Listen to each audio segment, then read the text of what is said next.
Evet efendim, sıradaki finalistimiz Adil Şan. Şarkısının ismi Geliş. Ali Şan söyleyecek. Suriye Türkmenlerini temsilen söyleyecek. Suriye Türkmenleri alkışlarla.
Çölü geliş yurdu bayır bucak Türkmenlerimiz.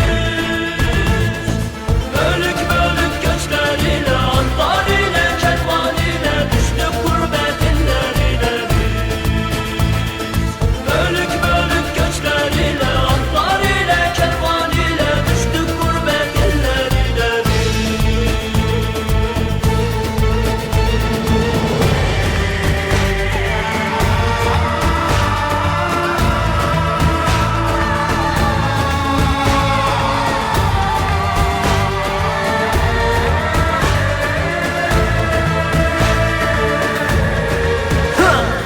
Dağlara konuşuyor dik duran adam, hadi güç verir uzak ama çok yakın adam. Göçlere kapılan Türk tohumlarını üç kıtaya dayayan can ciğer adam. Tepelerin ardına uzanır gözler, mıh gibi çakılır kulağına sesler. Kalpler atar 1500 kilometre ileride kardeşin seni bekler.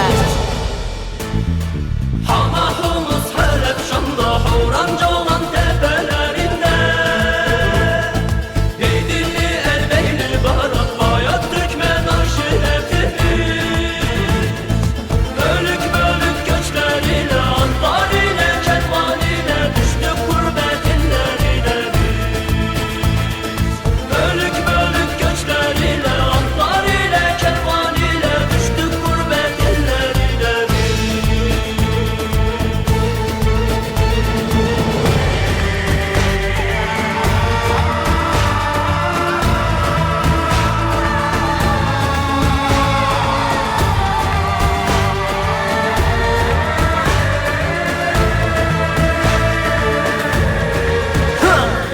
Zor mu o gurbet, her gece harbet. Şam ya da Humus el Beyli ve Halep. Kar gibi yağsa da insana kan hep. Can yarısına buradan bir selamet. Kaya gibi dikili bu tarihi seyret. Kadı kızı gibi sabit bu asalet. Gün gelir hayatı paylaşır insan. Bayır bucak sen her gün devam et. Yüklendik